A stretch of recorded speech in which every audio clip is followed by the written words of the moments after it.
Well, good morning, everybody. Game time, Brian. Getting ready to go to work. Wanted to do a quick video. Um, Probably put this up as a premiere a little later, but we are a couple days down in practice and things are going swimmingly. Believe it or not, things are going well. Just wanted to touch on a few of the items that are going good. But I think there's a couple key areas of this football team that need to take a step forward. One of those areas is left tackle. Now everybody's all alarmed that the Cowboys put Chuma Edoga, yes, Chuma Edoga as the starter at left tackle to start camp. That's a normal thing, just like we knew that they were going to put Trayvon Diggs on PUP. Trayvon Diggs is fine, people. He's still working his way back. They're being precautious. He'll be ready to go by game one. Maybe he'll be limited only because they want him to be limited. Maybe. I don't know that. But we have a lot of talent in the defensive backfield that need as many reps as possible. And the fact that Trayvon Diggs, as well as a guy like CeeDee Lamb, it allows the Jalens. There's four Jalens, or I think three or four. You got Jalen Moreno-Cropper, Jalen Tolbert, and obviously my guy, Jalen Brooks. Jalen Tolbert, Jalen Brooks are just they're just not skipping the beat. Jalen Tolbert is stepping up like I said he would. Jalen Brooks is just a first down machine. His route running is elite, and you'll see it. I'm not going to talk too much. Deron Bland had an unbelievable interception of Dak Prescott. Yes, I said Dak Prescott. It was a leaping, coming from out of nowhere to leap. Yet Deron Bland gets a lot of crap. I know I do a live streams, and Deron Bland gets crap after crap after crap after crap for what I don't know. There's this. Again, he's a top 10 corner in the league, people. Like, I don't know what to tell everybody who doesn't like the man. Normally, it's people who see highlights. There's not many Revis Islands out there. Not many people can totally shut down a wide receiver. That just doesn't happen anymore. Sauce Gardner, okay. Not many others. You're going to give up plays in this league. That's just the way it is. But I'm not here to tout any one player. We're going to go through a few of them right now. We're going to go through a few of the plays that happened over during camp, and I want you guys to see what's going on. Okay, this one, Deron Bland, he baited him. You know what? Let me do this. Yeah, it doesn't matter. That's better. So I don't know if you can see.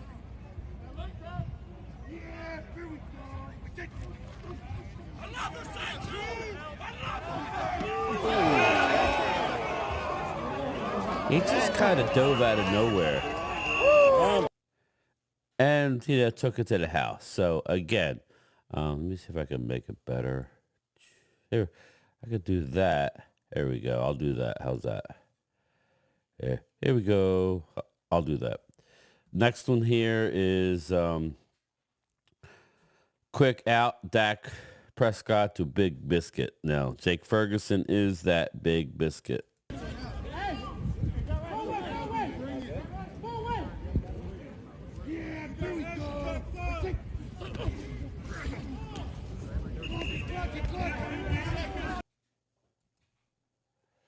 All right, here we go. There we go. It's right.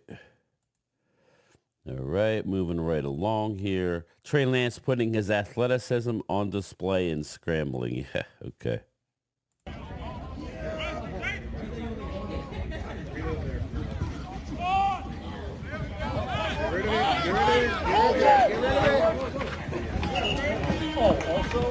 That's one thing he does great. That's the one thing he does do really good. The vet versus the rookie. Here we go, baby. This is my this is Tolbert, against Kalen Carson, the guy that I've been touting.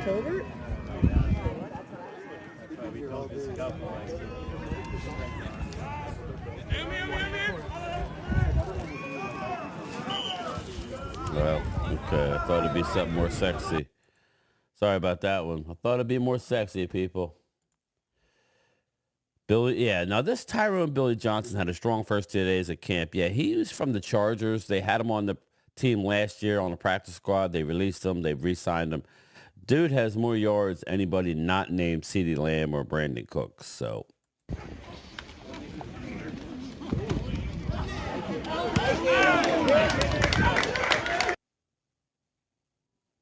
there you go.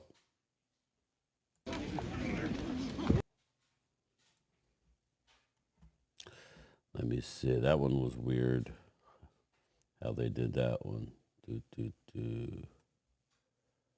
rid of that. We're going to get rid of that. Okay. Moving right along. Dak Prescott to Jalen Tolbert.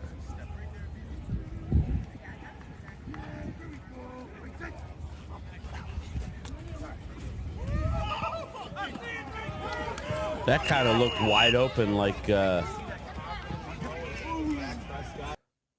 it looked like a playoff game with Green Bay, just running up and down the field on this. Even Tyler Guyton and Cooper BB aren't expectations to the rookie carrying helmet. Oh, okay, so they must have been carrying a helmet.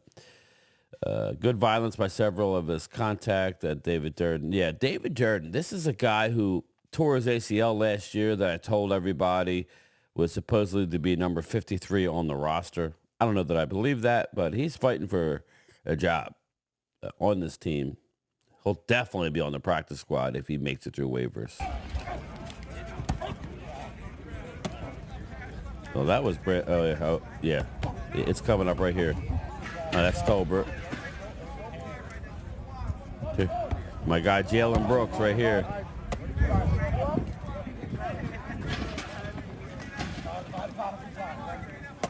There it is, baby. Bang.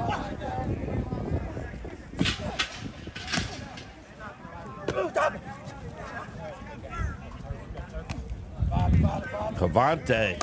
Wow, he's so small, but he's so explosive. That's nuts. Racy McMath, number 80. Look out for that name in preseason.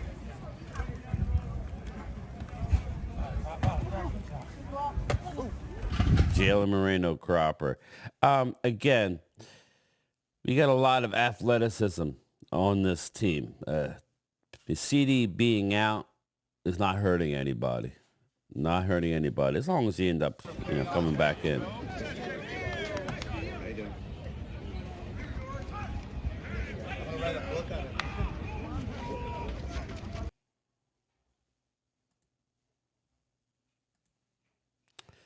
That was Ryan Flournoy, big boy. I got Cooper Rush. All right, well, that's all I wanted to talk about that. The main part of the video, I just wanted to show everybody that,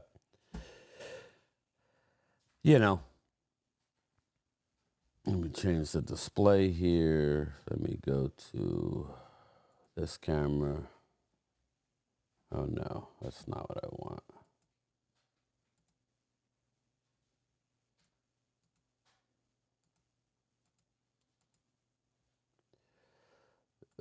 Display, no. There it is. All right, here we go. We'll do that. We'll go with this one. All right. The key to this season is going to be a couple guys. It's going to be left tackle, Tyler Guyton, who is off to a great start, people. A great, wonderful start. He's off to a hell of a start. He's going to be a starter day one. Things that he's doing out there, they're not going to throw him out there to start day one of training camp. That's not. But this season is going to go as far as guys like Micah Parsons. And I'm curious to see what Micah Parsons, what he's up to. Micah Parsons is going to need to be the guy. He just is. Now, I want to listen to some of his comments before I got to go here. Micah Parsons seems like the beef with Malik Hooker is over, but not squashed, if you know what I mean. He's the type of guy that will forgive, but is not going to forget, which is smart. Again, unwritten rule, keep other people's money at your mouth. But Malik Hooker came out and said everything was fine. But just looking at Micah, definitely trimmer. And the way it sounds is going to line up all over the place. Let's listen a little bit. I'll probably fast forward here and there, but let's listen. Micah, David Moore, Dallas Morning News. Just, know it's still early, but from what's been put in and your conversations with Mike Zimmer, how different would you say your role would be this year? Is it really just the same and just going about it differently? Or I would say it's almost the same. Me, Mike, and Paul, even Trayvon joined this morning on our early meetings, just going through install, going through what we're putting in and things like that. And as you see, I'm going to do a little bit of both, just like I have been in the past. I think the personnel and the packages is good, and now that we got more understanding of each other, I think it's going to be a great year. You think there'll be a little more linebacker, or is it too early to say? It's really too early to say because, you know, when you get the games, you can say, oh, we're going to call this, so many times, and then, on 2nd and 7, 2nd and 6. But, if a team's at 2nd and 9 and this is more of a pass rush down, then, the circumstances change. So it just depends on the game, I would say. So just based on your conversation, on rundowns, they may use you more at linebacker. It could be. He didn't get too specific on anything. We just putting in the personnel right now. How do you feel? What kind of shape are you in? There's so much talking. I saw you on Twitter saying you're lighter than you were last year. Yeah. I just weighed in. I was 240 pounds. I'm back into my college weight. I think, I kind of, want to do more, want to get more into that do-it-all conditioning as well. So when you got 10 pounds off you, it's a lot easier. I know you bulked up to handle the pounding at the end. Mm-hmm. Pause. Now you're lighter again. You'll still be rushing and dealing with that pounding. How do you think that's going to affect you? Well, I'm gonna be all over, man. At the end of the day, they gotta find me. That's what I train for. There's some days I'll go into the gym and do 500-600 reps. It's that muscle endurance, that conditioning that you're training for, the long haul. Great trainers and great people help me understand that, more weight doesn't always mean a positive thing. So it's just how you train. Like the Todd Archer again. What are you lay out goals in front of you when the season starts, like certain numbers that you want to hit? Yeah, man.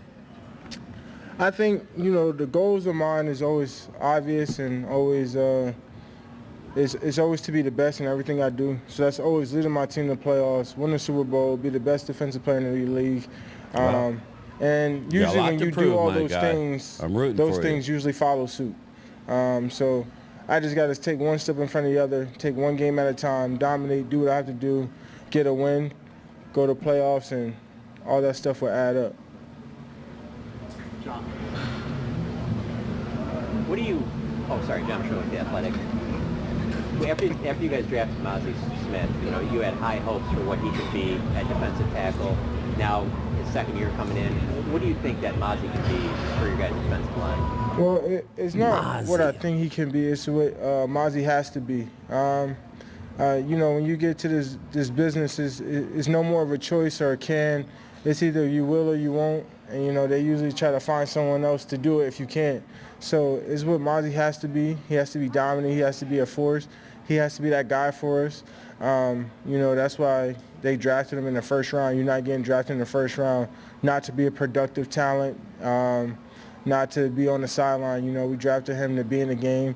And that's how much confidence I have to be. I don't expect Mazi to do anything. It's what Mazi has to do at this point. And, that's why I'm in his corner. I'm rooting for him. I'm hoping that, try to get him better every day, pushing his conditioning, pushing his limits.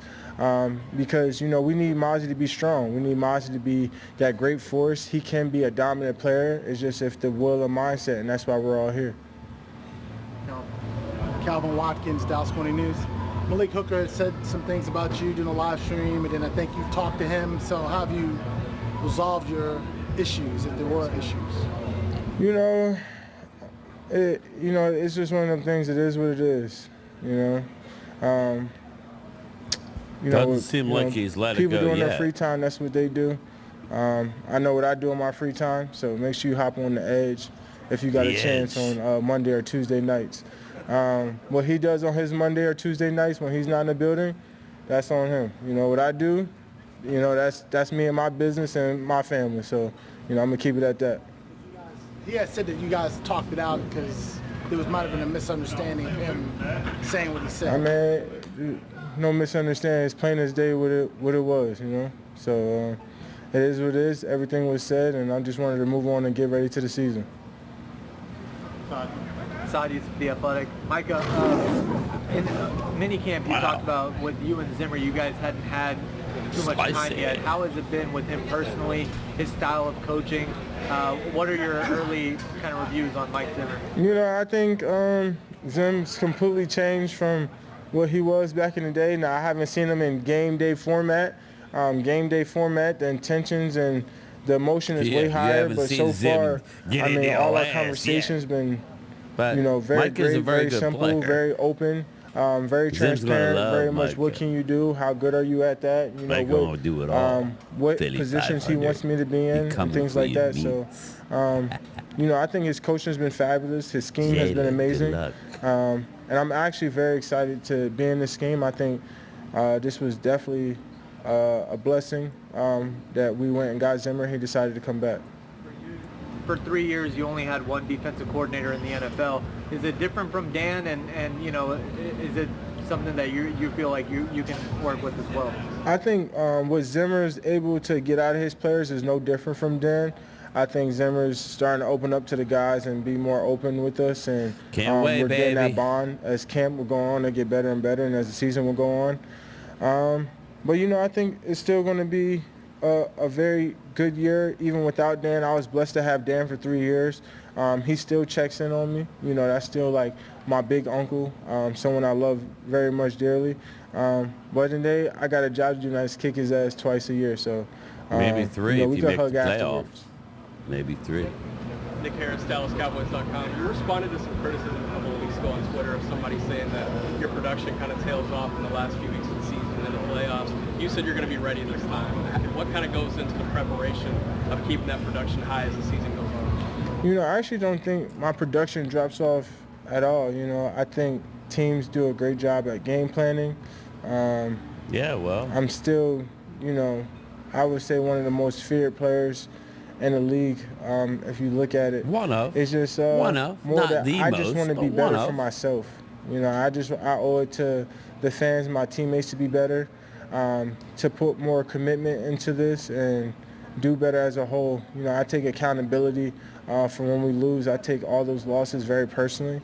Anyone who knows me, anyone who's close to me, know I hate to lose. I can't stand to lose. I don't even like when games are close. So when we do lose like that and we do lose that whole, I take that personally. Even if I feel like there is. The good thing is he made a comment to where, and it was kind of like a slight on Dan Quinn early on. Teams were game planning, right? Or he didn't make the comment, my bad. Mike Zimmer made the comment, basically saying there's a move by the offense to do what they're doing to Micah. Then there's a counter move, and the counter move you will see. You will see because what they're doing with him. They are moving him around. They're not just lining him up on the edge and saying, there he is, game plan around him. Pre-snap, you're going to have an idea, but not everybody, especially in division, certain teams who aren't good on the fly changing the play. You could guess who that might be. Good luck determining where the pressure is. You don't have Jason Kelsey there to point it out to you anymore. Even, you still miss the pressure.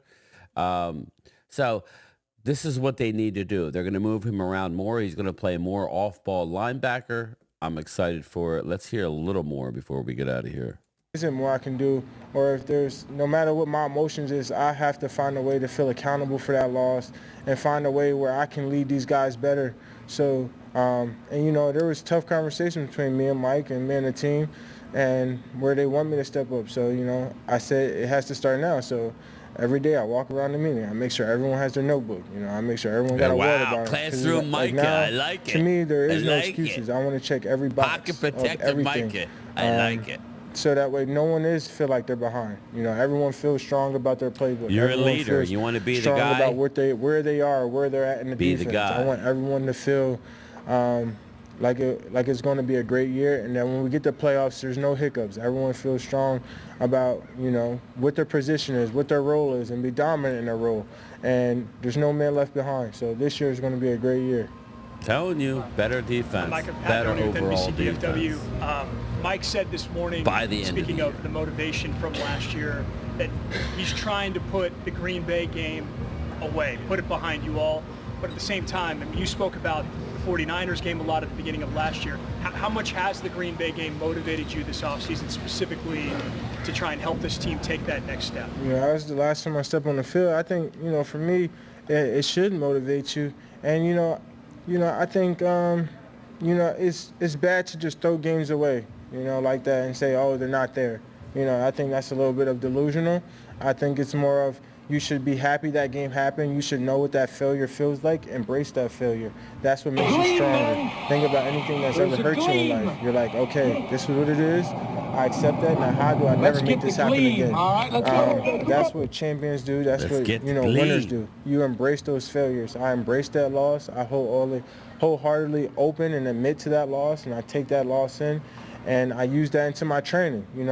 When we was down deep waters and everyone was looking around, you got to train yourself and remember, like, what's your why? What's the reason why you're doing this? And, when you're training hard and you're tired, you think about that loss. You think about those times where you were tired in the game and you wish you could have gave more and you were just loafing around and you didn't do that. That's what those losses and the those minute you failures do stop for you. trying And you need to embrace that get into your better as a training. player, the And even in your minute you're season. declining. So I like what I'm hearing. I mean, I would have LaFleur's picture in my locker all year if I could. I can't wait to see LaFleur again. That's the type of motivation LaFleur, that baby. you should have when you take a loss like that, or any loss. I take every loss personally. I don't see that, that perspective. Mike Ducey, Fox 4. There's been so much talk about potential contract extensions. How do you feel about your situation in that regard? And He's all definitely things being equal, global, would you like to Jim, be a Cowboy for your entire career? He's not average I think Joe's. when you He's talk global, about Jim. career and legacy, I don't think there's a better career you can have when you're playing for the Star and you have a chance to be the best with the Star and retire a Cowboy. You look at Witten, you look at Michael Irvin, you look at Emmett. You see they're still in the community, still active. The Star holds so much weight, and the legacy that brings. Look at Charles. He still bothers me in the locker room every week. Charles Haley. It's nothing like wearing a Star when you do it the right way. So in terms of, being here, I want to be here my whole life. I plan on building a house Eagle here fans, and being in Dallas listen up. forever. I love this city. I love the community. Listen. I love for what it stands for. And to be honest with you, I always told you guys, that the contract stuff will always take care of itself. Winning games is what I need to take care of, and I focus on winning games and making plays and getting sacks, and then Jerry could meet up with the agent later and they handle all that other stuff. I don't know how that goes, but I'm on my first deal, and I know I got 2 years left here, so I'm gonna try to maximize those as much as possible. Bill Jones, CBS Texas. What's it like working alongside Eric Kendricks, and how important is he in getting possibly three? Yeah, We franchise EK your probably ass don't know this, now. but I looked up to EK greatly. Back when it was him and Anthony Barr, and they were dominating in Minnesota. Not that he's not in his prime, but when him and AB were young savages. It was always great to see, and what they did and what they accomplished. That was one of my Madden teams growing up. So, I look up to him, and then seeing how intent he is every day. It's great to have that veteran leadership. You could tell how much he's lifting up Damone and how he's lifting up the other guys around him. Eric And it goes back to how much we missed Leighton last year. You know, I was playing ping pong in the special teams room. I was like, damn, I miss you, bro, because Leighton was like my special teams ping pong brother, and I miss him just being out there on the field with him. You know, it's always sad when you see a brother have to retire because of injuries or anything like that. So, you know, just having EK here and getting that veteran voice in here is, you know, one to really be amazed by, and we're grateful to have him. AJ Doyle, KRGB. Micah, what's it like not having Tyron Smith here for the first time to go up against in practice on the offensive line? It's a happy and sad day. Definitely is. Definitely is. Knowing you don't got to deal with Tyron's hand grip of death hands, and knowing that you don't never got to worry about a man gripping you up to the point where you want to scream is it's always a happy moment. But you know, obviously I was blessed with 3 great years of how much better he made me, how much, you know, I learned from him, and you know, the knowledge he had, it'll be irreplaceable. He's a Hall of Famer in his own right. You know, he's kind of one of the, where I wish he retired a Cowboy, regardless, you know, how long he's been here. It's been absolutely special to have him. He was my welcome to the NFL moment. So, you know, extremely blessed, and, you know, it's sad not to see him. He just can't stay on the field. You could tell Zach's face. He missed having his road dog around. So, you know, it's definitely a sad day, but, you know, I wish nothing but the best for him. Quick follow-up, how can you kind of return that favor by passing along the knowledge to the young rookie Tyler Guyton? Oh, yeah. I mean, I can't teach him too much. I can't have Tyler dominate me, but, you know, against fellow pass rushers around the league, I'll be more than welcome to give him tips and help him make his own way.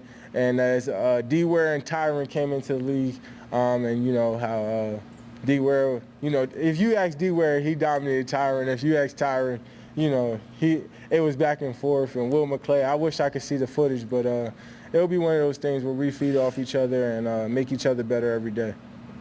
How much do you think Trayvon missed all this? Trayvon Diggs? Yeah. Oh, greatly. You know, Trayvon is someone, he's so smart and he's so intelligent. Another player that I think a lot of you fans guys made him a little mad. I ain't never seen Trayvon do some of the things he do all the time. now. Diggs, you know, the work he's putting in, the dedication, coming into meetings, and you know, absorbing as much knowledge. Him and walkthroughs, how serious he is, how committed he is, just to getting back. I can't wait to see him back on the field. When you got a playmaker like that, lockdown corner, definitely a top 10 corner in the league, without a doubt. I just can't wait, and you could tell he misses. He's itching to get back. He comes up to me every day. He's like, just wait until I get back. You know, he's swaying. You know, his confidence, everything's high for him. So it's going to be a good day when he's there. Can you give us an illustration? Him and Bland are tough. How that displays itself? I think, you know, people underestimate Trayvon because he's quiet and he's a little bit like a toots. You know, and he just kind of like beats in his own world, but he's I would say if you watch how much film he watches, you know, even today I was like, you have incredible notes, like your handwriting's really good, like it's just like his detail in his work and his craft.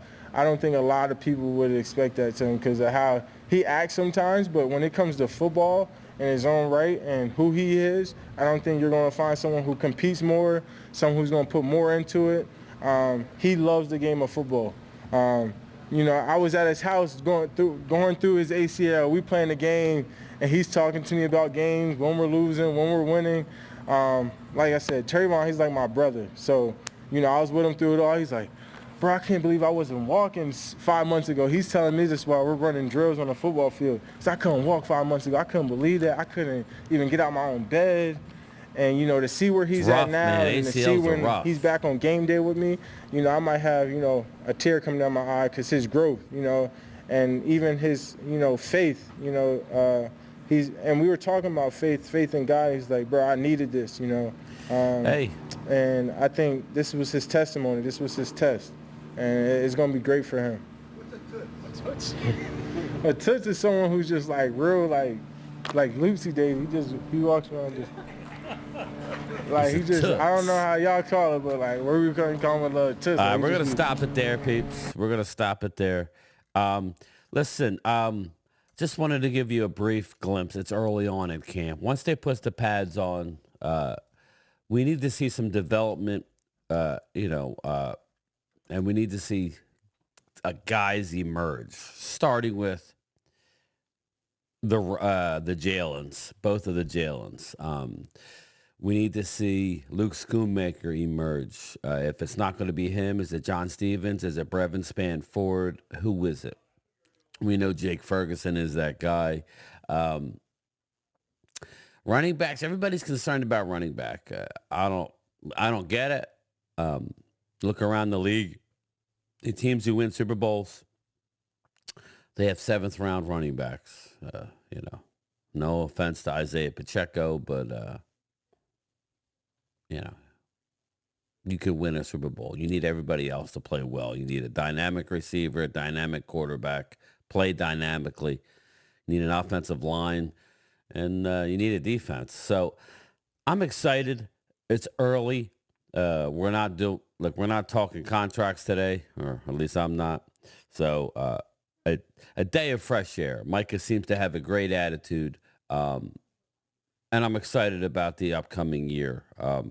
Mark's heading out to training camp a week from Sunday, so I'm looking forward to getting some stuff from Oxnard, and we're gearing up for the season, people. So, all right. With that being said, probably set this up as a premiere for high noon again. Hopefully, my morning video updates faster than it did yesterday.